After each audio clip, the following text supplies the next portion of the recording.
الله الرحمن الرحيم ما كان لبشر أن يؤتيه الله الكتاب والحكم والنبوة ثم يقول للناس كونوا عبادا لي من دون الله ولكن كونوا ربانيين بما كنتم تعلمون الكتاب وبما كنتم تدرسون ولا يأمركم أن تتخذوا الملائكة والنبيين أربابا أيأمركم بالكفر بعد إذ أنتم مسلمون۔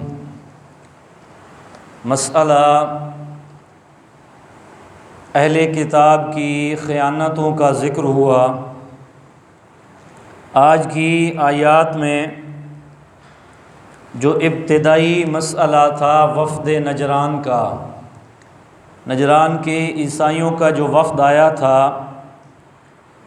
ان کے ساتھ چونکہ رسول اللہ صلی اللہ علیہ وسلم کے ساتھ طویل بحث ہوئی، آپ نے مبالغے کا چیلنج کیا، تو ایک ابو رافع نامی یہودی تھا، اس نے سوال کیا، کیونکہ عیسائیوں کے ہر سوال کا جواب نبی کریم صلی اللہ علیہ وسلم دے رہے تھے، تو اس نے کہا اچھا بات ہمیں یہ سمجھ میں مجھے آتی ہے کہ آپ ہمیں جس طرح عیسیٰ علیہ السلام کی عبادت اور تعظیم کرتے ہیں، آپ ہمیں اس طرف لے جانا چاہتے ہیں کہ ہم آپ کی اس طرح عبادت اور تعظیم کریں۔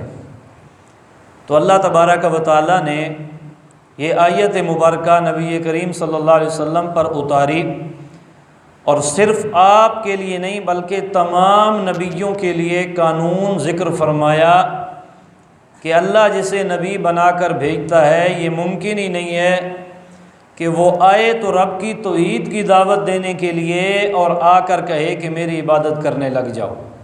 یہ تو بات ہو ہی نہیں سکتی۔ کیوں؟ وجہ اس کی یہ ہے، دنیاوی معاملات میں کوئی بھی بندہ، اب مثلا عام مثال کے طور پر اگر کوئی بادشاہ ہے تو وہ اپنا وزیر یا قاصد کسی بندے کو بھیجتا ہے تو وہ سمجھ بوجھ کر بناتا ہے۔ تو اللہ تبارک و تعالیٰ کی ذات نے جس کو جس کام کے لیے بنایا ہے وہ ذات خوب جانتی ہے۔ اللہ کا نبی آیا رب کی توحید کی دعوت دینے کے لیے تو وہ قطعاً نہیں ہو سکتا کہ اپنی عبادت کی دعوت دے، وہ آئے گا اور ہمیشہ رب کی توحید کی دعوت دے گا، اور اللہ نے جو پیغام انہیں دے کر بھیجا ہے وہی پیغام سنائے گا۔ دوسری بات فرمایا اَیَأْمُرُکُم بِالْکُفْرِ بَعْدَ اِذْ أَنْتُم مُّسْلِمُونَ لَا يَأْمُرَکُم أَن تَتَّخِذُوا الْمَلَائِکَةَ وَالنَّبِیِّینَ أَرْبَابًا، کہ اللہ کا نبی نہ اپنی عبادت کی دعوت دیتا ہے، نہ فرشتوں کی عبادت کی دعوت دیتا ہے، نہ کسی اور نبی کی عبادت اور پکار کی دعوت دیتا ہے۔ کیوں؟ اَیَأْمُرُکُم بِالْکُفْرِ بَعْدَ اِذْ أَنْتُم مُّسْلِمُونَ، وہ تو تمہیں مسلمان کرنے کے لیے آتا ہے، اور جب تم مسلمان ہو گئے تو تم کیا سمجھتے ہو اللہ کا نبی تمہیں دوبارہ اس چیز کی دعوت دے جو کفر ہے؟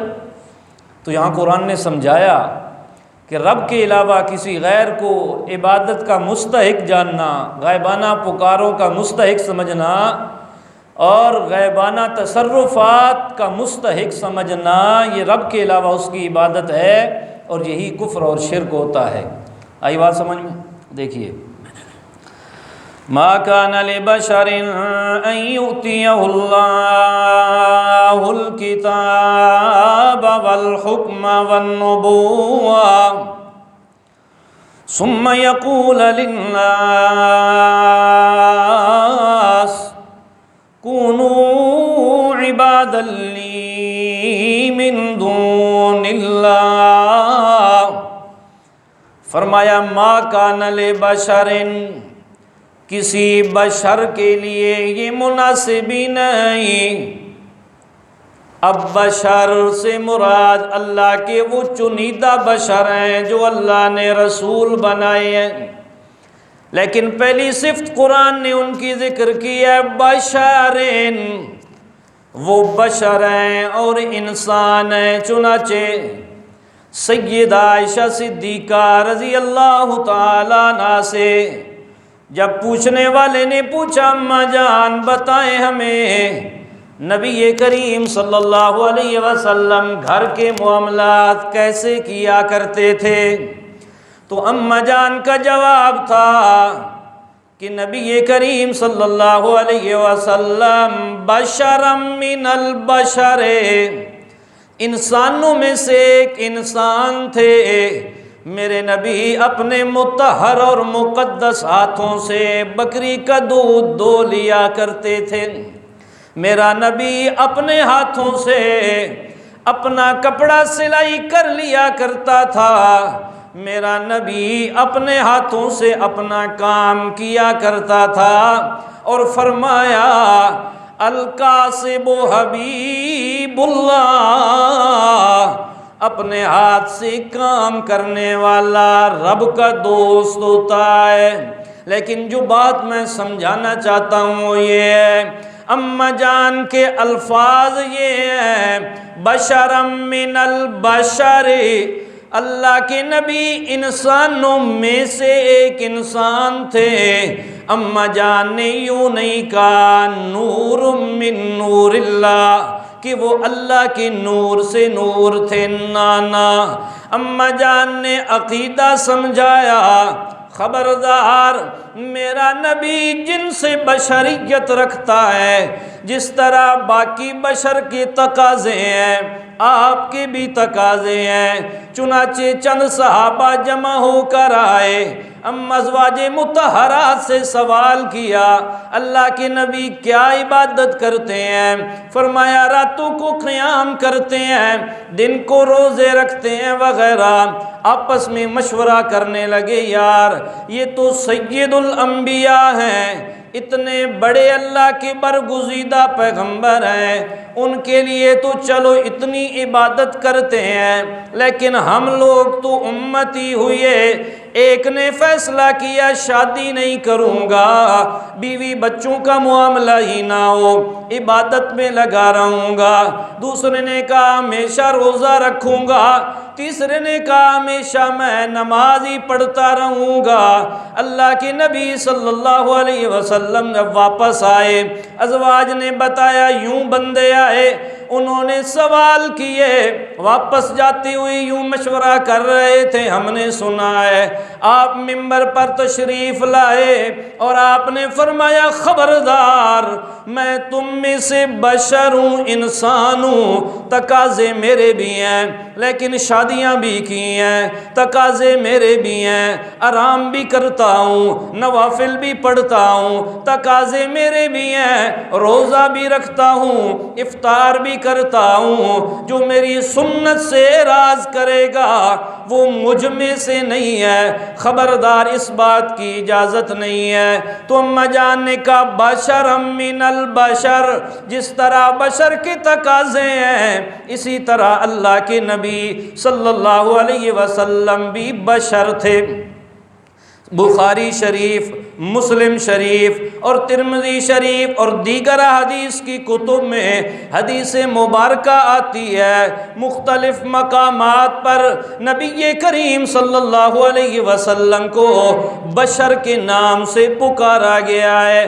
چنانچہ اللہ کے نبی نے 4 رکعتوں والی نماز پڑھائی اور میرے نبی نے 2 رکعتیں پڑھا دی اور سلام پھیر دیا۔ اب صحابہ حیران ہے، ہو سکتا ہے نماز کم ہو گئی ہو، بولتا ہے کوئی نہیں، روب میرے نبی کا ہے، لیکن ایک صحابی ہے جسے ذوالیدین کہتے ہیں، میرے نبی صلی اللہ علیہ وسلم ہاتھ ان کے لمبے ہیں، آپ پیار سے اسے ذوالیدین کہتے ہیں۔ وہ آ کر کہتا ہے اللہ کے نبی اقصرت الصلاۃ ام نسیت یا رسول اللہ، اللہ کے نبی یا نماز کم ہو گئی ہے یا آپ بھول گئے ہیں؟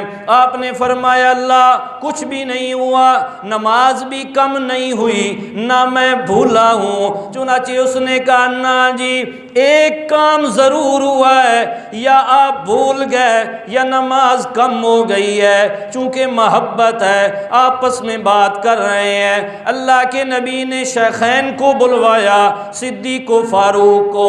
ہاں جی، ذوالیدین کہتا ہے 2 رکعتیں پڑھی ہیں۔ حضرات نے فرمایا اللہ کے نبی کہتا تو بیچارہ ٹھیک ہے، آپ نے 2 رکعتیں پڑھائی ہیں، آپ نے 2 اور پڑھائی۔ 4 رکعتیں مکمل کرنے کے بعد میرے نبی نے جملہ ارشاد فرمایا، فرمانے لگے میں بھی تمہاری طرح انسان اور بشر ہوں، جب بھول جاؤں مجھے یاد کرا دیا کرو۔ جب بھول جاؤں تو کیا کرو؟ یاد کرا دیا کرو۔ وجہ کیا ہے؟ میں بھی تمہاری طرح کا انسان ہوں، بھول جاتا ہوں، لیکن فَإِذَا نَسِيتُ فَذَكِّرُونِي، جب میں بھول جاؤں مجھے یاد کرا دیا کرو۔ تُمَا كَانَ لِبَشَرٍ، کسی بشر کے لیے یہ مناسب ہی نہیں ہے اللہ اسے کتاب عطا فرمائے، والحکمہ اور حکمت عطا فرمائے، والنبوہ اور نبوت عطا فرمائے، پھر وہ لوگوں کے لیے کہے عباد لی من دون اللہ، اللہ کو چھوڑ کر میری عبادت میں لگ جاؤ، یہ ہو ہی نہیں سکتا۔ لیکن وہ پیغمبر کیا کہتا ہے لوگوں کو؟ قرآن کہتا ہے پیغمبر تو لوگوں کو دعوت یہ دیتا ہے کونو ربانین، اوے لوگو رب والے بن جاؤ۔ کس والے بن جاؤ؟ رب والے بن جاؤ۔ ربانین، ربانی اسے کہتے ہیں کہ جس کے پاس علم بھی ہو، اس علم پر پھر عمل کرنے والا بھی ہو، اور اس کا دل رب کے ساتھ ایسے لگ جائے باقیوں سے خالی ہو جائے، ایک رب والا بن جائے۔ چنانچہ سیدنا عبداللہ ابن عباس رضی اللہ تعالیٰ عنہما بڑے جلیل القدر صحابی ہیں، مفسر قرآن ہیں، حضرت علی رضی اللہ تعالیٰ عنہ کے دور میں گورنر ہیں۔ جب وفات ہوتی ہے حضرت علی کے بیٹے ہیں محمد بن حنفیہ، وہ فرماتے ہیں آج اس امت کا بہت بڑا ربانی فوت ہو گیا ہے۔ کیا مطلب؟ عالم ربانی اس امت کا فوت ہوا ہے۔ تو ربانی اسے کہا جاتا ہے جو رب والا ہو اور ایک اللہ والا۔ اسی کے ضمن میں ایک اور بات بھی سمجھ لیں، ربانی رب کی طرف نسبت ہے، اور ہمیشہ نام وہ رکھنا ہے جس کی نسبت رب کی طرف ہو۔ اسی لیے نبی کریم صلی اللہ علیہ وسلم جب دیکھتے کسی کا نام غلط ہے یا اس کی نسبت غلط ہے، فوراً اللہ کے نبی چینج فرما دیتے۔ عبد الشمس بندے کا نام ہے، سورج کا بندہ، لیکن نبی کریم کی محفل میں آیا، آپ نے نام تبدیل کر کے فرمایا عبد الشمس نہیں، عبد الرحمن۔ چنانچہ ملا علی قاری رحمہ اللہ نے لکھا ہے، وہ فرماتے ہیں کہ جو نام رکھے جاتے ہیں، عبد الحسن نام رکھا جاتا ہے، عبد علی رکھا جاتا ہے، یا دیگر عبد تقی، عبد نکی وغیرہ جو نام رکھے جاتے ہیں، ان میں تشبہ ہے شرکت کا، اس لیے یہ نام رکھنا جائز نہیں ہے۔ پیر بخش نام رکھنا جائز نہیں ہے، ولی بخش نام رکھنا جائز نہیں ہے، بلکہ نام و خدا بخش، نام و اللہ بخش، نام و عبداللہ، نام و عبد الرحمن، جس کی نسبت رب کی طرف جائے ایسا نام رکھنا چاہیے۔ فرمایا ربانی، ربانی بن جاؤ، اللہ کا ڈر پیدا کرو دلوں کے اندر۔ اسی مضمون کو 19ویں پارے میں قرآن نے ذکر کیا ہے اور فرمایا انما یخشی اللہ من عبادہ العلماء۔ اس کائنات میں رب سے جو ڈرنے والے ہیں حقیقی وہ علماء ہیں۔ بولو کون ہے؟ علماء۔ اور عالم، مومن عالم ہی ہوتا ہے مومن جاہل نہیں ہوتا، جو اللہ کی پہچان رکھتا ہے وہ عالم ہی ہوتا ہے۔ لیکن آگے پھر عالم جو زیادہ دین کا علم رکھتا ہے، باریکیاں جانتا ہے، اس کو باقاعدہ عالم چونکہ بولتے ہیں، ورنہ عالم مومن پر بھی بولتے ہیں کہ وہ رب کی پہچان رکھتا ہے، جانتا ہے۔ تو فرمایا اس دھرتی پر رب سے ڈرنے والا حقیقی وہ ہے جو عالم ہے، جو رب کو وحدہ لا شریک مانتا ہے۔ فرمایا لا یأمرکم ان تتخذوا الملائکہ والنبیین اربابا، اللہ کا کوئی نبی نہ اپنی عبادت کی دعوت دینے آیا، نہ فرشتوں کی عبادت کی دعوت دینے آیا، نہ کسی اور نبی کی عبادت کی دعوت دینے آیا، بلکہ اللہ کا نبی صرف اکیلے رب کی دعوت دینے آیا ہے۔ یہی وجہ ہے اس وقت عیسائی یہ سمجھتے تھے حضرت عیسیٰ اپنی عبادت کی دعوت دیتے رہے، یہودی سمجھتے تھے موسیٰ علیہ السلام اپنی عبادت کی دعوت دیتے رہے، لیکن قرآن نے نظریہ غلط قرار دیا۔ فرمایا خبردار، نہ عیسیٰ علیہ السلام اپنی عبادت کی دعوت دینے والے، نہ موسیٰ علیہ السلام اپنی عبادت کی دعوت دینے والے، نہ یہ تو کفر ہے اور نبی ایسا کام نہیں کر سکتا۔ یہی معاملہ آج بھی ہے، لوگ کہتے ہیں فلاں بزرگ بڑا پہنچا ہوا گزرا ہے، بڑا اللہ کا ولی ہے، اس کی کتاب میں لکھا ہوا ہے، انہوں نے کہا تھا میری قبر پہ آنا ہے، مجھ سے مراد مانگنی ہے، میں تمہاری مراد پوری کروں گا۔ تو جواب وہی ہے جو قرآن مقدس کا ہے، نہ رب والا وہ ہوتا ہے جو رب کی پکار کی دعوت دیتا ہے، اپنی پکار کی دعوت نہیں دیتا۔ جس طرح یہودیوں نے اپنی طرف سے بنایا، عیسیٰ علیہ السلام و موسیٰ علیہ السلام اپنی عبادت کی دعوت دینے آئے، یہ بھی اپنی طرف سے بنا کر اللہ کے ولی پر الزام لگا رہے ہیں۔ خبردار، اللہ کا ولی ایک رب کی دعوت دینے کے لیے آیا، اور ولی بنتا ہی تب ہے جب ایک رب والا ہو، لہذا اس کی طرف نسبت کر کے اپنے کفری یا شرکی یا عقیدے کو ڈھال نہ بنا اللہ کے ولی کو، بلکہ قرآن مقدس کو سمجھ۔ اور اللہ کا قرآن ایک ایک مسئلہ واضح کرتا ہے۔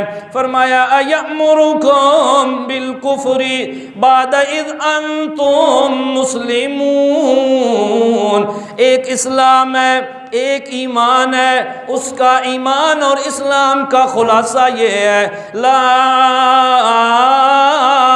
الہ الا اللہ، لا الہ عبادت کے لائق کوئی نہیں، لا الہ پکار کے لائق کوئی نہیں، لا الہ غیبانہ سننے والا کوئی نہیں، لا الہ غیبانہ دینے والا کوئی نہیں، لا الہ غیبانہ دیکھنے والا کوئی نہیں، لا الہ غیبانہ تصرف رکھنے والا کوئی نہیں۔ پھر آتا ہے الا اللہ، ایک ہستی ہے جو غیبانہ دیکھ بھی سکتی ہے، جو غیبانہ سن بھی سکتی ہے، جو عبادات کے لائق بھی ہے، جس کی پکاریں کی جائیں، سنتی بھی ہے، دیکھتی بھی ہے، سمجھتی بھی ہے، پھر پوریاں بھی کرتی ہے۔